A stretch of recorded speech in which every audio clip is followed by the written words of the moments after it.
All right, well, welcome everybody. Here we are, here you are. It's been, 2 years, so it's so good to see a lot of these familiar faces today. Well, let's just start with the obligatory message from the regulators. Everybody read this very carefully if we can get our technology to work. All right. Dennis, can you kind of bring us up to speed on what's going on with the team? So hopefully it'll start working here. Just a quick update on the team. We currently serve 230 families now, so about half of you are here today. We are at $420 million under management now, and have been working for you guys for over 27 years now, so time flies when you're having fun. It doesn't seem like it. Part of what we're going to cover today is our strategy on how we manage your money, and when I was putting this together, gathering the data, came across something I thought you might find interesting. If you look back, well, let me start with, we manage a few 401k plans. That's about $20 million. So 400 of this is individuals and families just like you guys of what we manage. So looking back at just the past 10 years, 40% of that number is investment gains, which is about 167 million of that is just what you've made in the past 10 years. So what we cover, it shows it is working. So thank you. We found out we won Reader's Choice again for the 8th time. So we know that's because you guys take your time and take time out of your day to go vote for us. We appreciate the votes, the trust you place in us again, and thank you so much. Before we move out of the team idea, I want to recognize Debbie Stanley. She puts all this together every time. I mean, basically, we just got to show up and start talking. And I think it's important to emphasize, you guys in the room know this, but we've worked together as a team. We've done it for a long time. Debbie, you've been on the team how long? 13 years. Wow. Darlene, I don't know, Darlene, are you in here? There she is. 19 years, she said.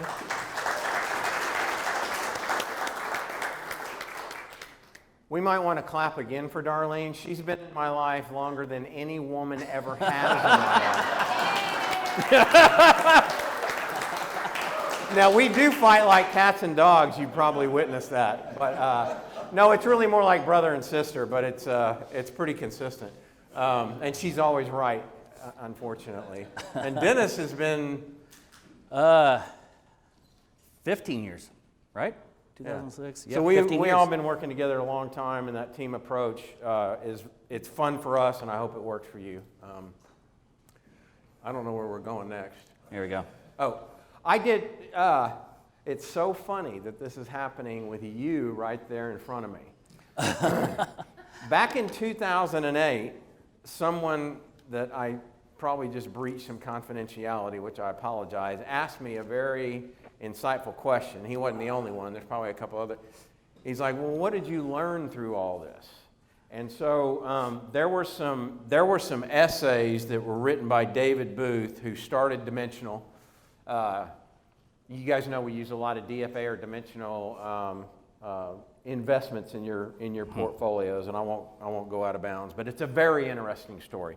But anyway, he wrote a series of essays that he called "Righting the Ship" that I found to be very, very insightful. And bear with it, and you can find these. I'm going to paraphrase a little bit about what I took out of them, but you can find these at dimensional.com. Just look up "Righting the Ship" when you get on dimensional.com. There's "Righting the Ship 1" and "Righting the Ship 2", and there might be "Righting the Ship," I don't know, but they were, in any event, and again, this is David's stuff, and I'm paraphrasing, so I want to give him all the credit. But what he talked about is, none of us has ever been through anything like this pandemic, this COVID-19 thing, and we've been going through it now for over 20 months. It's a long slog, and I'm sure everyone's getting, well, I know everyone's getting tired of it. We've all had worries about our own health. For those of you in the room that had the virus, which I did, and I'm still alive, I feel great about that. And I'm vaccinated, by the way, but we were worried about the health of our loved ones. We may have lost loved ones. We've been worried about death. We've been worried about what it's done to families and, jobs and layoffs and is the business going to make it? It was a time of a lot of uncertainty. And what I've noticed and what David pointed out in here is that in times of great uncertainty, it's human nature that we want, we crave a prediction. I mean, when is this going to be over? Or, and there were a lot of gurus out there, as you well know, that made these predictions, and some of them were just wildly wrong. Just couldn't have been more wrong. So that's the first lesson that I would take from what we just went through, is that we as human beings, all of us, even if we're smart, we're horrible at predicting the future. And that's just because the future is inherently unknowable. It just is. And so David talked about, listen, we didn't have a crystal ball, but we had hope. But he explained what that meant, and he said, it's not this fuzzy Pollyanna kind of hope. It's the hope that what we've seen, and Booth, I don't remember when he graduated from University of Chicago, but I think it was in the early 60s. So he's seen a lot, and he's been in the investment world all that time. But he's like, in crisis after crisis, what occurred was, the lesson really always was that the world doesn't end, and that this too shall pass. Mm-hmm. And we've probably said it to a bunch of people in this room. And if it, we own like 14,000 of the best businesses on the planet in your portfolio. If the world ends, your money doesn't matter anyway, right? So, I mean, let's just keep moving on down the road and do the best we can. That wasn't David. That was my kind of, that's very, I know that's not eloquent, but I don't see, my language is not eloquent, and I know that. But we're, and what he talked, in the second or third of these essays he talked about, but we're starting to see light at the end of this tunnel, thank God, right? And he talked about, our hope was based on the fact that what solid people do is they help each other. They try to rise to the occasion and do their job and help each other. And you think about, and he listed in one of these things, and I don't want to mess this up. I want to get, we had governments jumping in to help economies stay afloat. Here in the U.S., we've never seen, or I've never seen, maybe you have. I've never seen the political parties so far apart. But they came together, with PPP loans and sending money out to help people get through the other side of what's going on. We had central banks around the world, free up some liquidity, buying bonds in the open market and lowering interest rates to record lows. Infectious disease specialists and doctors and nurses, all with one goal to find it, to find a cure. So, again, I'd never seen anything like it. And when I started thinking about this, and now I'm kind of going off the script of the essay, Dennis, the job of a financial advisor is inherently mathematical, and there's, financial analysis and all this kind of stuff. But I think it's also inherent for us to develop real game plans that you can understand, so that you know what you own and why you own it, and that you can stick with it and try to get an understanding of what your goals are, and then what you're willing to go through to get those goals. I mean, like risk tolerant stuff, and not put somebody into a portfolio that they're likely to bail out of when times get tough. And they're going to get tough again. I mean, there's no doubt. It's going to happen. I mean, I always say, like the cycle, and it's always cyclical. So this will, now talking about the portfolios, Booth mentioned in his essay that what we've always learned is that portfolios will recover, and the clients that stuck to their game plans, the markets have recovered and then a lot more, right? But there were a couple of clients that bailed out and never came back. So for everyone, there were lessons. For the people that stuck to their plans, it was the wisdom of sticking to your plan. For those that bailed out in March 23rd or whatever and never came back in, I mean, we can only hope those people learn some lessons too, albeit very expensive lessons. But we hope that they learn lessons as well. So how do we keep how do we keep moving people forward? And I wanted to we put together kind of a little graphic. Everybody needs a true north, I think, or else you're just sort of floating around. And about 15 years ago, we had a marketing firm come in, and they go, well, you guys don't have a tagline. What's this going to be? And at that time, we were talking about calling ourselves Puckett and Packard, Packard and Puckett. It just didn't sound very good. So that's how the whole Align thing came about. Is like, we got to come up with something other than Packard and Puckett. That's going to come out wrong at some point. I mean, that could just get way off. That could get bad, yeah. So in any event, just keeping that true north of what, like sometimes we'll get into a plan and we're like, it's close, it's not that easy of a call. And it's like, well, what would the client do? Let's remember back when we were talking to Kurt and Lisa, what was really what's the most important, or it's just, what would you do? This is a tough call. If you had to make the decision now, what would you do? So it's kind of that helpful sort of brother-sister kind of discourse that can get rough, but it comes to and it's always about okay, so then, a lot of people in our business are always like focusing in on important things, but they're not really knowable or controllable. Like today, the big thing is runaway inflation, and we're going to talk a little bit more about that. Or it's politics, or it's, it's what are the tax laws going to be, and we'll talk a little bit about that today. Or it's the direction of interest rates in the short term, or all that. We found that it's most beneficial to always stay client focused. And I don't mean that either in a Pollyanna way. I mean, how much money do you need? What kind of income do you need to do the things you want to do? And you're going to get a lake house, and that's going to cost that. When are you going to do that? I'm talking about a real game plan with dollars and deadlines and running all the math. But trying to pay attention to, and it is humbling when right here is everything that we really is knowable and controllable. That's it. It's developing a real game plan tied to your goals and objectives. It's build portfolios around decades of academic research about how capital markets really work as implemented by some of the most successful pension plans in the world and bringing it down to John and Mickey. It's, stay diversified even though it looks like it would have been the smartest thing in the world to buy nothing but, Netflix and Tesla. It's paying attention to expenses because we can know expenses and we can minimize turnover. Don't trade unless in our fiduciary duty we have a strong belief that trade is going to benefit Claude, or don't make the trade in Claude's account.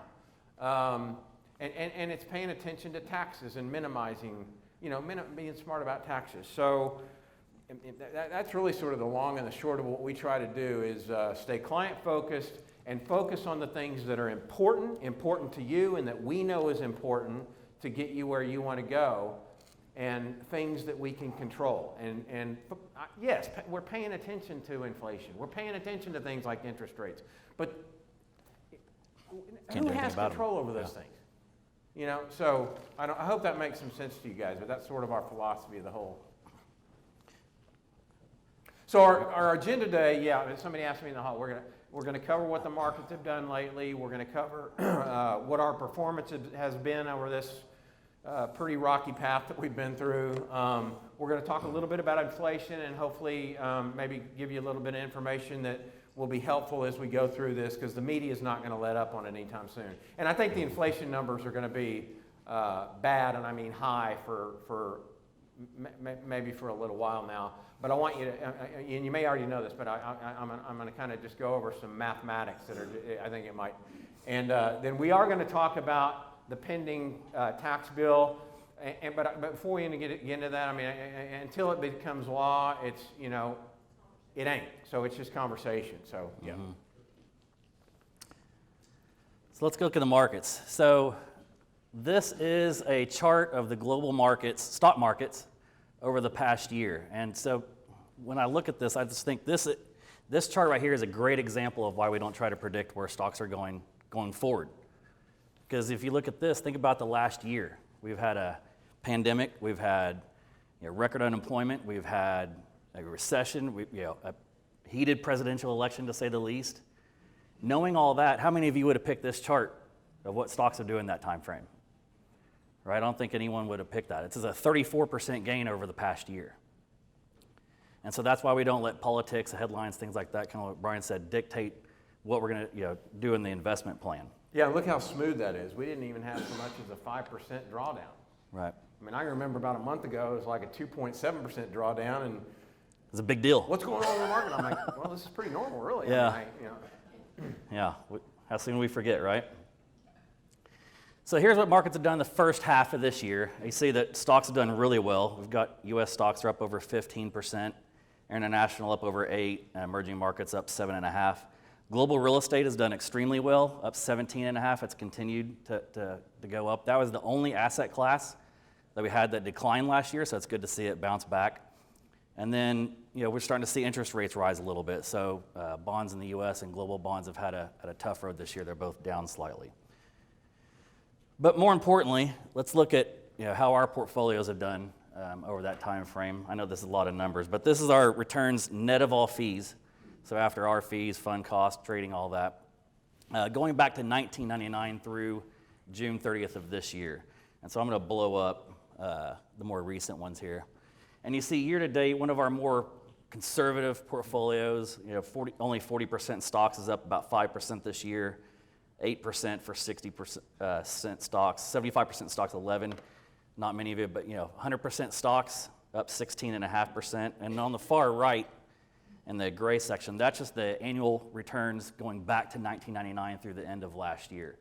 And so you see these, those same portfolios of 6 on the low end and 8.5% on 100% stocks. So something that sticks out to us here is that if you compare apples to apples, if you look underneath is the benchmarks, the S&P 500, below that for U.S. stocks and international stocks. So year to date and since inception, we've outperformed, if you look at stocks versus those, on both of them, we've outperformed both benchmarks. And that's what we're going to cover is we haven't done that by market timing. We haven't done it by trying to pick the 10 best stocks or 20 best stocks or whatever. It's just staying diversified, tilting towards certain types of stocks. Brian will cover that, and then just monitoring their portfolios daily and making sure that we do we need to rebalance, and making sure that's taken care of, and that's really it. Yeah. So like I said before, I mean, it really isn't the Brian and Dennis show where we're just making stuff up over there at 13921 Quail Point Drive. Thank goodness for you. We have modeled our entire investment strategy really based on all of this decades of peer-reviewed, academic research, some Nobel Prize-winning research, as implemented by the leading pension plans of the world. So it's not rocket science and it's not a black box, but we start with the global portfolio. And so what I mean by that is, as Dennis said, we're not going out and saying, hey, we can pick the 30 best stocks. And then we got a bunch of great looking names in the portfolio, stuff that everybody would know. And we do, Dennis is going to go over that. But then we'll tilt towards, and we don't just buy the S&P 500, you literally own some 14,000 of some of the better businesses on the planet. So, I mean, if you really think about that, what would have to happen, for you to lose your money? Everyone knows how quick you can sell one stock. So, I mean, loss of capital, I think, is, I can't see it happening. But in any event, I'm not saying we won't decline. We will decline. I was talking to somebody just a minute ago that's been a client for more than 25 years. We've been through a lot of declines, but there's been a lot of, so in any event, start with the global portfolio, and then we will tilt towards these factors or these dimensions of return that are well documented in this literature, peer-reviewed literature, about delivering above market returns. And those are going to be tilting just a little bit more or a lot, depending on the client's goals and return needs and risk tolerance. We'll tilt more towards smaller companies in the market. We'll tilt more towards value companies in the market. That's kind of the Warren Buffett approach. And then we'll tilt more towards high profitability companies. That sounds like, well, duh, who wouldn't do that? But we're using gross profit margins nerds like us call it EBITDA, but we're using gross profit margins because net profit margins can be monkeyed with quite a bit by really crafty CFOs at companies. So in any event, that's kind of the idea, and the idea has tended to work pretty well to deliver above market returns over the long run without taking a lot of risk with your money and going in and saying, these are the best companies. I know it to be the case.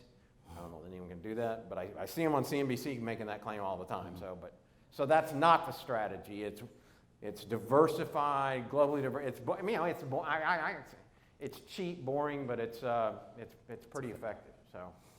So I mentioned earlier that we monitor your portfolios daily, looking for rebalancing opportunities. And the way we do that is we have 4 traders who do nothing but use our portfolio management system and just monitor your accounts every day. And they're looking at, what's the stock bond mix? Is it where it should be for your accounts? What about US versus international stocks? Each asset class you own, are they over or underweighted? And so looking over the past year and a half, we've got some charts here that's just a great example of why we do that. What you see here, this is technology stocks versus energy stocks last year.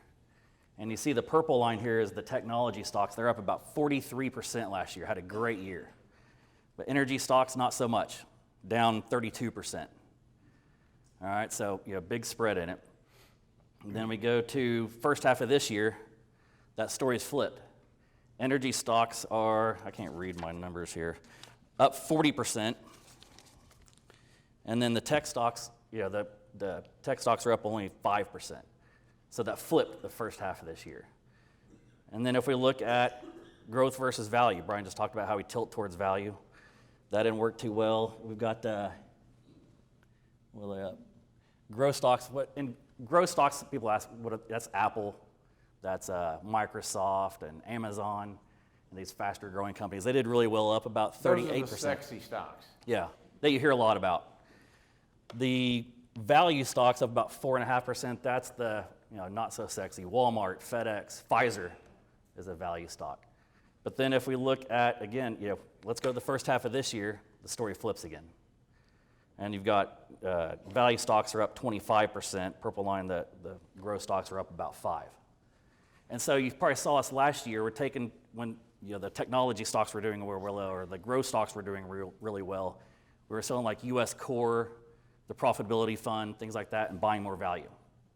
So now this year you might see us doing the completely opposite, taking some chips off the table, selling some of that value and putting it back in the growth. So same thing, looking back to 2020, these are the types of bonds you own in the portfolios. This, I guess you call it really volatile, purple line on the top are the long-term bonds that you own. And so for those of you who have more in stocks, we own these long-term bonds. This is why. You look at that big increase at the beginning of the year. When stocks were down about 30%, they did really well. That's why we have them in your portfolio. And so they ended up the top in 2020, and that little blue line is just the boring old short-term government bonds. Still did pretty well. They're up about 6% for the year, but a little better than expected. But so, Dennis, what are you saying? This is like the March sell-off right here, and these long bonds did this? Right. Okay. So that at that peak right there is when, about the middle of March, when stocks were down about 35%. And then they roared back, and this is the way these work. I mean, they're not like, typical bonds you own for safety, stability. Not these. A little bit of income. So, when not these. They're a very effective hedge against major stock market declines, as indicated here, because the stock market went way down here. But then the stock market roared back faster than it ever has from a bear market, and these declined again. So it's a very it's kind of an inverse relationship, which makes it a very effective and a very cheap hedge against stock market declines. Yeah.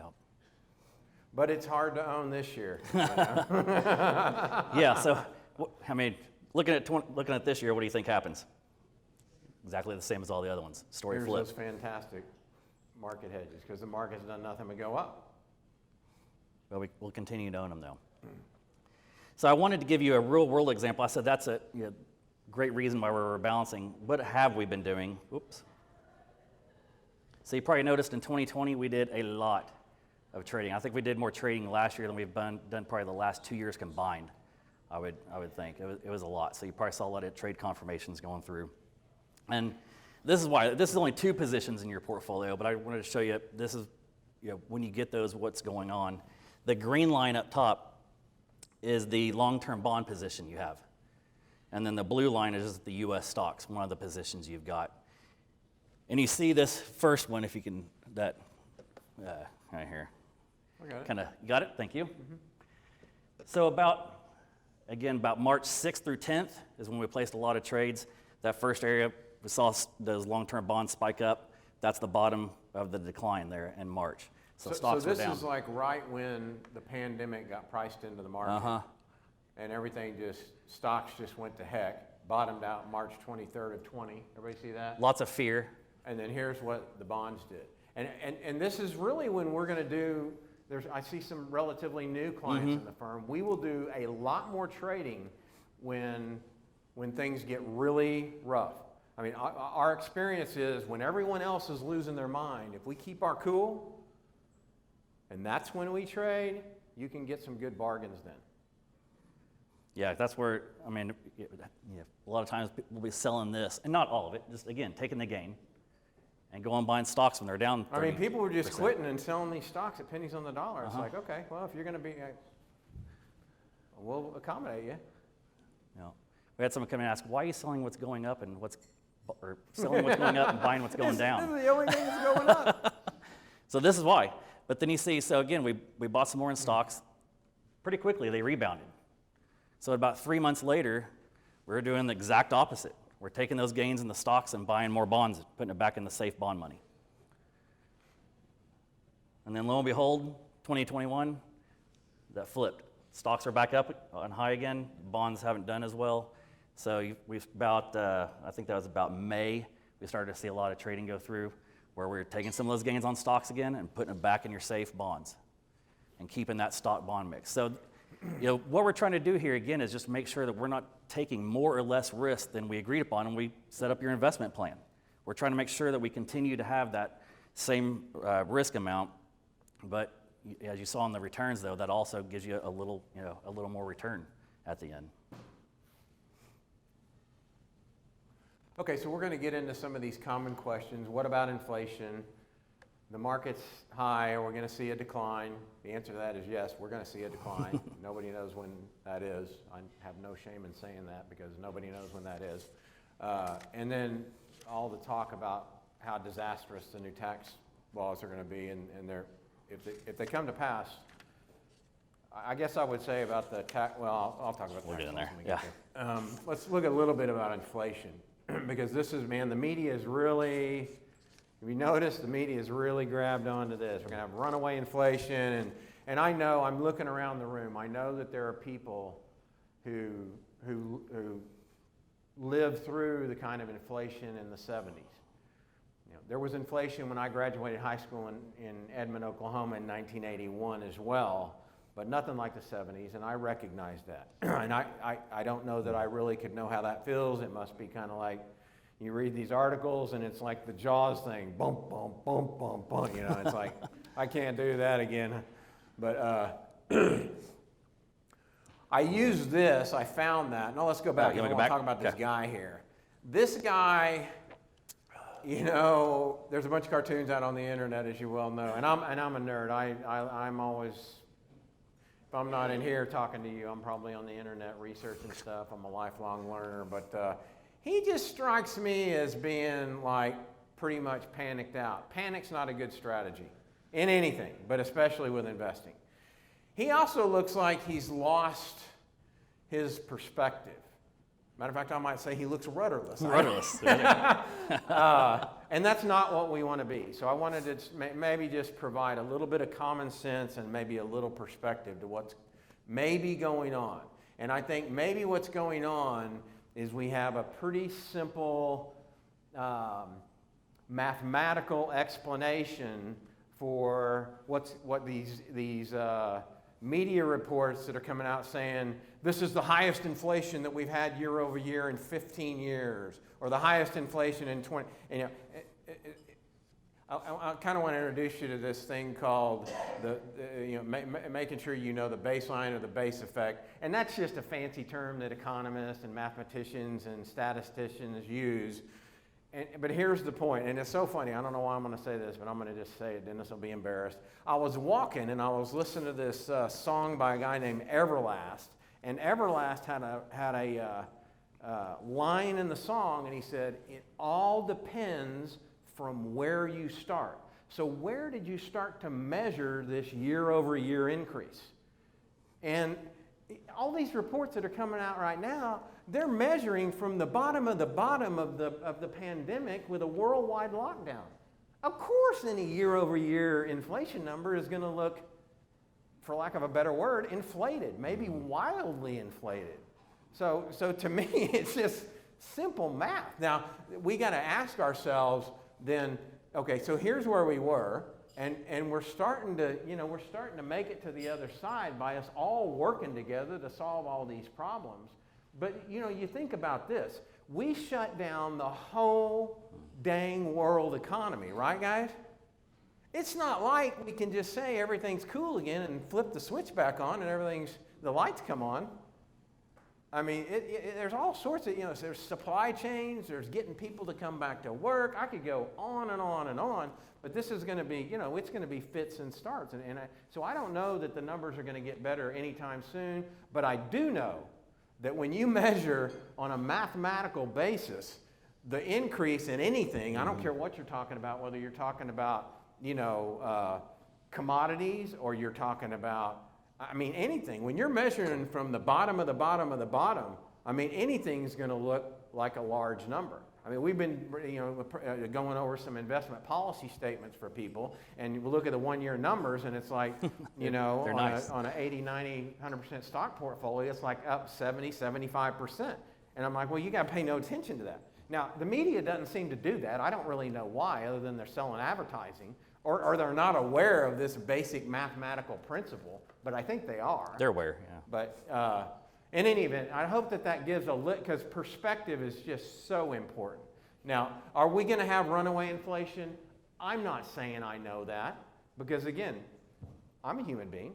Human beings are horrible at predicting the future. It's inherently unknowable.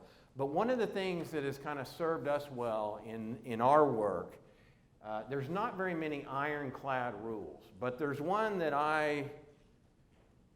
and Dennis, I think probably, you don't ignore the concept of reversion to the mean. Mm-hmm.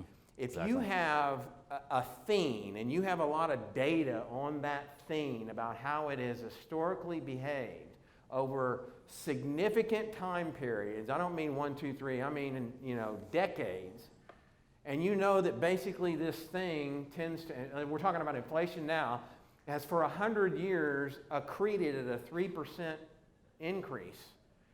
That's not to be ignored.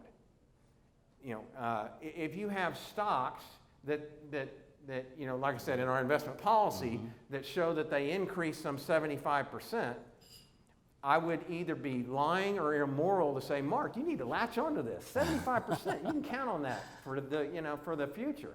And so I think I've made my point is that to go and, take these numbers, which year over year look very, very high, like I can't afford 5% inflation or 6 or 7 or where's the end of this? It's just so important to kind of keep that in perspective, I think. And if you really look, this is a 20-year chart of inflation, and here's that little dip right here. But even where we are today, we're still within this 2 to 2.5% range. And so it's not like it's, it hasn't gone out of bounds yet. I'm not saying I don't know that it is not going to go out of bounds, but I am saying very clearly I'll go out on a limb and saying I don't think that's probable. Is it possible? Yes. I do not think it's probable.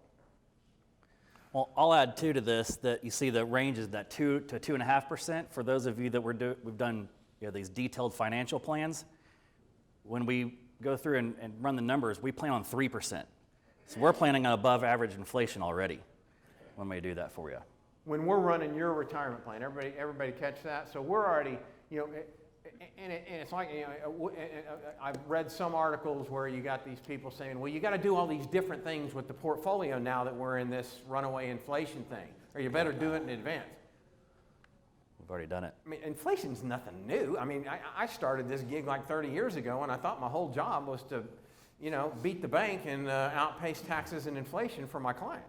I mean, inflation is a basic thing that we're trying to fight, right? I mean, so anyway, I just pulled this out because talking about these things like inflation and, the base effect and all these so you probably know what's been going on with the price of plywood. It's gone through the roof during this whole thing. Well, I don't know this is a reversion in the mean or not, but this is a fact. Here's what's happened with the price of lumber. It went way the heck up, and then look what it's done lately. Here we go. So maybe we're normalizing. Maybe, I don't really know what all goes into the supply chain of lumber or plywood or anything else, but I do think I think a lot goes into that. I mean, unfortunately, I had to get a refrigerator on Monday. And I don't know if you tried to buy a refrigerator, but it was a federal case to do this. And but then I started thinking about it. I'm like, man, if I look at this thing, there's plastic, there's metal, there's stainless steel, there's handles, there's lights, there's electricity, there's gaskets. I mean, what all goes into that thing? So if we shut all that, so I'm getting out of bounds, and we're going to go out of time if I keep doing that. But. Yeah, don't do that. Again, so we planned ahead for inflation. That's really the point we're trying to get across. We really do that two ways in your portfolios. The first, of course, is we just own stocks.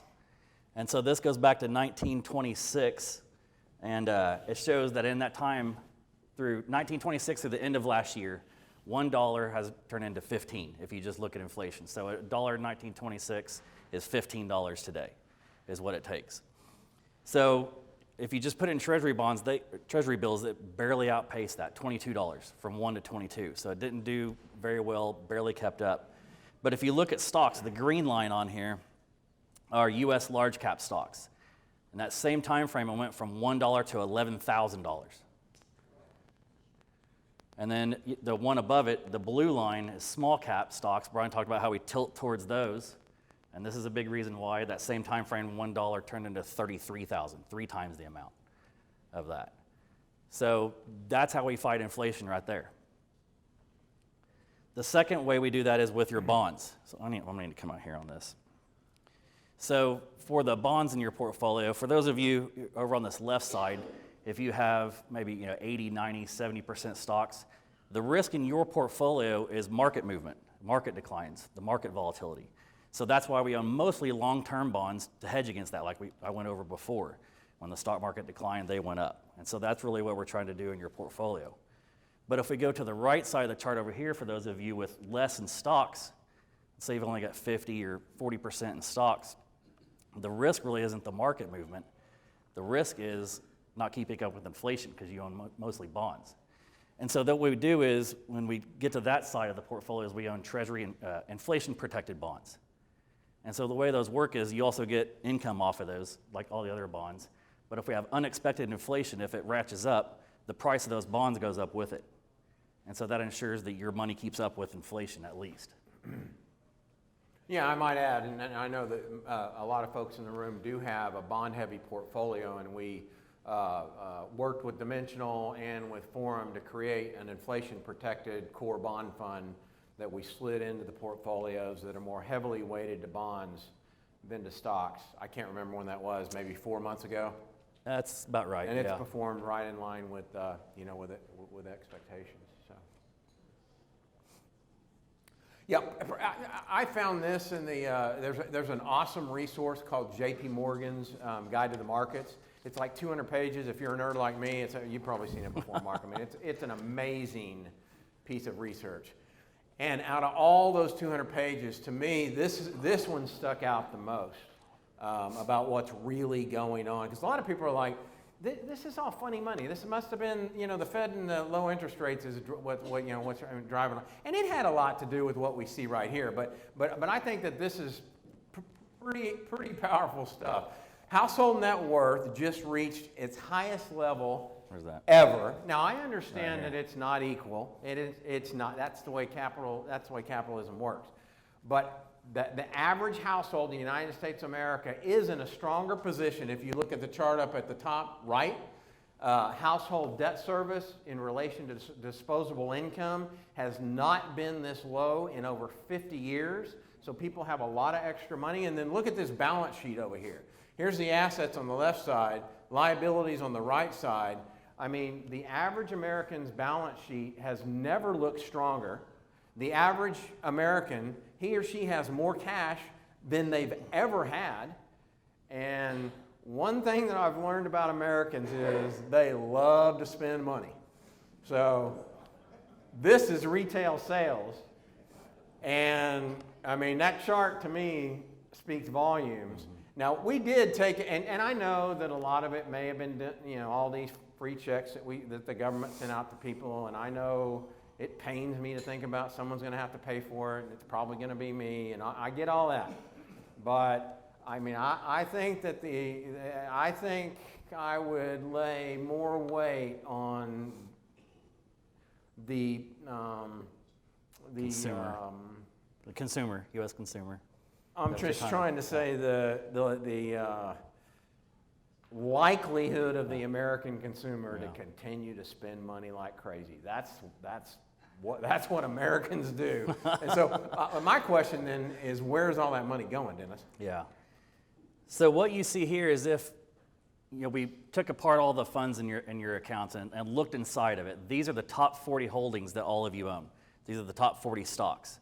So you can see what companies you own in here. The answer is it's going to companies like this.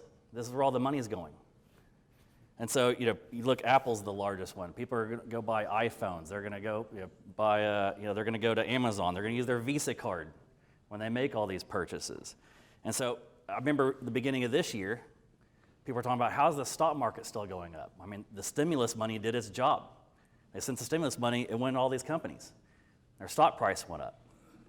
I mean, we're looking now at, you're hearing about an infrastructure bill, coming around. So, I mean, if you look at all the companies there, I mean, do you see it, one or two that might be rooting for this bill to go through? I think, Caterpillar is one of them. They would love to see that go through. But you own that stock. You're a part owner in that company. And so, again, we talked about inflation. I mean, if you look at these, Apple can raise the price of their iPhone $10. Everyone's still going to buy it. Nike can raise the price of their shoes $5 or $10. People are still going to buy it.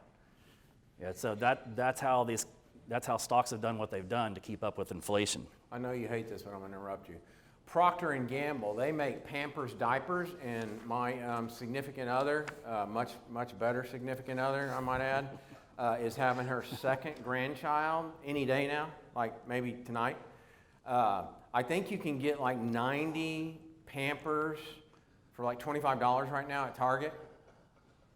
If that price goes to 35 or 40, that kid's getting those diapers. And what that does, as an owner of Procter & Gamble, that protects your profit margin, and therefore it protects your share price increase and your dividend payout. So you own the thing that owns the pricing power. I mean, I don't think, to me, that's a pretty good inflation hedge. Yeah, so that's the good news. Here's the deal: don't get too comfortable. Because as we said a few times, the last year in stock markets has been pretty darn easy. And what this chart shows is the red numbers down here are the declines from the highs during the year, and the gray bar is where it finished. And looking back this 41 years, it shows the average decline from the high every year is about 14.3%. So if you look right here, this is year to date, we've only declined 4 from the high. So, that's about a fourth of average. So when people ask you think the stock market's going to go down? Yeah. I mean, at some point, on average, it goes down 10 or 15% every single year. When, we don't know, but it will happen. And, the main thing, you've heard us say this a million times, but when that does happen, just don't bail on your plan, knowing that it is going to happen. I mean, last year is a great example.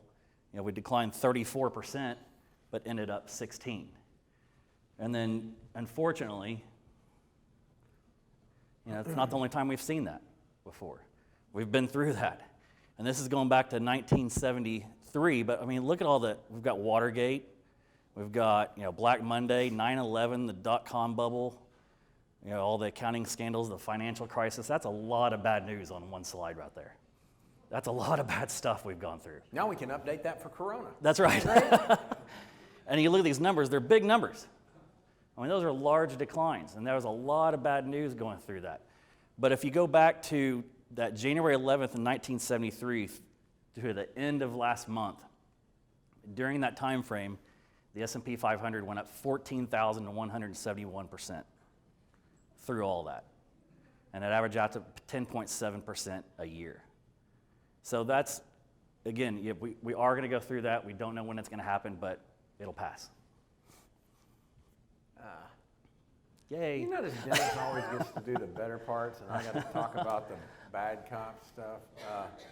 What can I say? Okay, here's what the current bill, there's a bunch of stuff in the bill. And a bunch of the stuff that's even up here is likely to change before it becomes law. It's got to be passed by the Congress before it becomes law. Everybody knows this to be true. So I'm just going to talk about what's in the bill right now as it affects, I think, most of the people in the room. So the first thing is Biden's administration is proposing an increase in the top tax rate from 37% to 39.6%. They have been consistent that they will not raise, and I'm not saying I don't know what happens in Washington. They may break this promise, but they have been consistent that they're not going to raise taxes on anyone earning less than $400,000 a year. So if you're earning less than $400,000 a year, I don't think that this one's really an issue. The second one is, and now we get into some stuff that I should probably keep my opinion out of this, but I don't think these are very good laws, whether they get passed or not. An increase in the capital gains tax. Now, this does apply, the current bill says it applies only to people with adjusted gross income over $1 million. So we've had a ton of calls since this came out saying, hey, should I sell stuff now before we, it only applies, at least the way the bill is now, to people earning over $1 million adjusted gross income. But it is a huge increase. I mean, this is a major change for these folks. We go from 20% to 39.6%. Claude, you and I have talked about this a whole bunch. That ignores, if you're here, you're probably paying this very frustrating net investment income tax of 3.8%. So really it goes, 20% all the way up to 43.4%, or maybe 23.8% to 43.4%. I don't really know what to say about this. I mean, I think that the best could be said before I forget to say this is that it seems that the support for these things is ebbing a little bit. However, I don't really remember a time when the tax laws looked worse for the most successful wealth accumulators. I mean, it could be pretty difficult. Dennis pointed out that the Green Book says that this is, the Green Book is what the Treasury puts out anytime the president says we're going to make all these tax changes. And so then the Treasury comes out and says, okay, here's what we're really going to do. And it's a nerdy book, but you could look it up. And it basically said that this provision here on this increase in capital gains, the Green Book is claiming that they're going to try to make that retroactive. This is opinion and opinion only. Not worth much. I've been in this more than 30 years when I count my accounting career and my law career. I've never seen a tax increase, at least one of this magnitude, get enacted and be retroactive. This could be the first time. I think that's a low probability theme. In fact, while I'm throwing around opinions, I think there's better odds. I mean, look, not to state the obvious. Have you ever seen the Republicans and Democrats be this far apart on anything and all the fighting? So, I mean, the Republicans they're not just going to agree, yeah, sure, let's go ahead and raise it up to 39.6%. There's going to be a lot of negotiation. So, I mean, and Dennis we talked to a bunch of people. I think there's better odds for maybe a 25 to 28% top capital gains rate, but that's really just a matter of opinion. I'd take it with a grain of salt. But I don't think this is likely. I also don't think that staying down here is very likely either. So this is really the big one, and I think that this is a horrible law. In fact, I don't even think that this is really going to be like a change in the tax code. I think this is a change in the spirit of the income tax law, at least with my basic understanding of it. Capital gains have had a step up in basis for decades and decades and decades. And some people in the room might be going, what the hell step up in basis? Here's sort of the way that it works. If you own an investment portfolio or a piece of investment property or whatever, and you die with that property, let's say that you paid $1 million for that property and it's worth $5 million today. And I'm talking about non-IRA stuff, right? This doesn't apply to IRAs. IRAs don't get a step up. Non-IRA properties, you paid $1 million for, you die and it's $5 million. First blush, you might say, well, my heirs are going to have to pay a lot of tax on that because there's a lot of gain in there. No, step up in basis says that tax, that gain is forgiven forever and nobody pays tax on that. It's been a wonderful, wonderful provision of the tax code allowing wealth to be passed down through the generations. So this is going to be this is bad law. Now, it does have some exemptions, $1 million for individuals, $2.5 million for marrieds. I don't know what's going to happen with this. I don't know really how much support it is, but it could get passed, and it could be very, very meaningful for your kids. It's not going to make it harder for you, but it's a big tax. What about the big estate tax exemption? I mean, any individual can pass $11.7 million or almost $23.4 million as a married couple. I mean, that's a big number. And you can pass all that without incurring any estate tax or any gift tax. Did the Democrats just forget about that? So here's what I think. I think that they are exercising the old pick your battles carefully. So here's basically what's happened over the past looking back 20 years and ahead 5 years. Here's where we are today at $11.7 million exemption. Way back here, I think when I first started in this business, it was like, I don't know, 250,000 or something like that. Wow. I'm aging myself. But in any event, here's what's going to happen. I don't think they forgot about it at all. I think they're going to get this tax, and they're going to get it without doing a darn thing, because it automatically sunsets 12/31 of 25, this big number. Here we are at 11.7. It's going to creep up to 12.5 million, and then overnight, bam, it's going to fall to 6.3 million. And they're going to collect a lot of tax on these estates when that happens. And they don't have to fight a bit for it right now.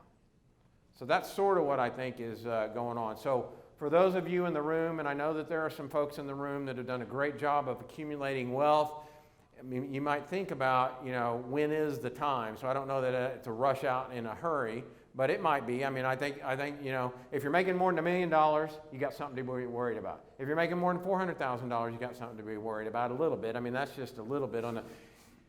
If you've got an estate, worth more than $6 million per person, or $12 million as a married couple, congratulations, number one, mm-hmm. That's great. But they're coming after your money. So it's something to maybe consider as you move forward. Okay, I know that was very uplifting. Back to the good news. So the first thing is, you might have noticed in June of this year, we had a few positions we changed from mutual funds to these ETFs in your accounts, or exchange traded funds. And they're really the same thing. I mean, they're baskets of stocks. You had the mutual fund, it owns this basket of stocks. We converted it over to an exchange traded fund through DFA, own the same basket of stocks. The reason that this is beneficial to you is, first is, we just went over some taxes. It lowers your taxes in the non-IRA accounts. And so these exchange-traded funds aren't forced to do capital gain distributions at the end of the year, to where, with the mutual fund, any money they made in the fund, it kicked out and you paid tax on it. Doesn't happen in these exchange-traded funds. So the second thing is the fees are lower on these. Our portfolio fees are already really, really low anyway, but these are 27% less. Every penny counts. So it lowered the expenses on that a little bit. And then finally, with these exchange-traded funds, we can buy and sell them as we rebalance with no cost. And so it'll bring the cost of rebalancing down. So all three of these things are just going to add to the bottom line, help your return out. By the way, those were some giant trades if you noticed them on your confirmations. hundreds of thousands of dollars for most folks in here, millions of dollars for some clients. That was all a non-taxable event. Good point. The second piece of good news is we have a mobile app now. We've had a lot of you ask about this. So now you can log in and see, the same as when you log into your performance reporting system through us, you can get in on your phone now. And so when you log into the App Store, it's called DASHGUIDE is what it's called. So all one word. Let's see if I'm writing it down, so I'll let you look at that first. But I'm going to come out here for this. So when you log into it, though, you'll notice that when you log into our performance reporting system, this looks very similar. I mean, you've got your asset allocation, how much you have in each of your holdings in each asset class. You can click on View Performance again, and it'll take you to the more detailed. You can look at all the transactions and performance, different time frames, all that. I do want to point out right now this section 1 up here. Right now it says Contact Your Advisor. We're working with form. It's not working right now. So if you click on that and thinks it sends us an email, you're going to get really mad at us because we're not going to call you because we're not going to know you sent that to us. So we'll let you know when that's changed. We're working on it. But so again, when you log in, it's not your TD Ameritrade login, it's not your Schwab login, but the performance reporting. So if you don't have that, let us know and we can get you logged into it.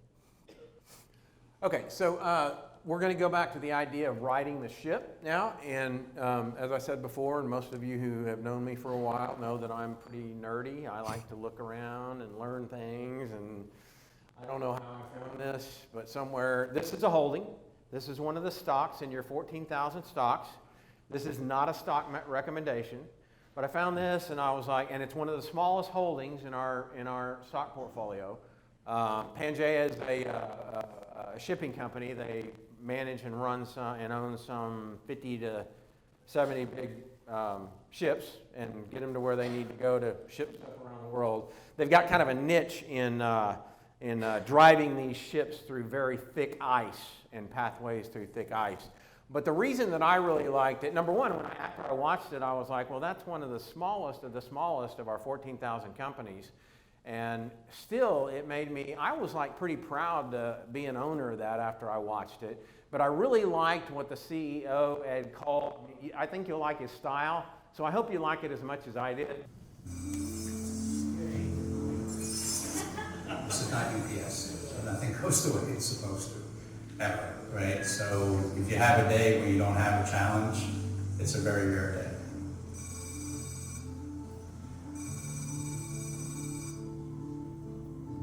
The business itself is highly dynamic.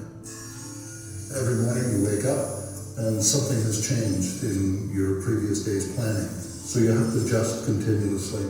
You can look at each ship as a floating business on its own, and it's working in an environment that is constantly changing.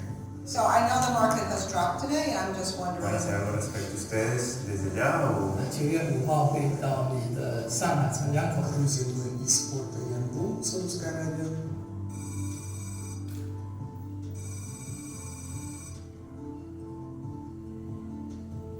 One of the added benefits of developing close customer relationships in our business is we get to understand the client's business. We do come up with innovative ideas to solve other issues that our clients are having that may not be completely related to the carriage of raw materials. Sorry. And that's just the nature of it. It's a problem business. You always can tell how people are when you're in a crisis. And over the years, we've been through enough crises with enough people to know that we can count on them and they can count on us. And that's how we build a business. Yeah, so pretty likable guy, don't you think? It made so much sense to me. I believe what he said. I think that you can really tell somebody when you find out their character when you go through a crisis. And I hope you know that we can be counted on. So thank you. Thank you. That's it.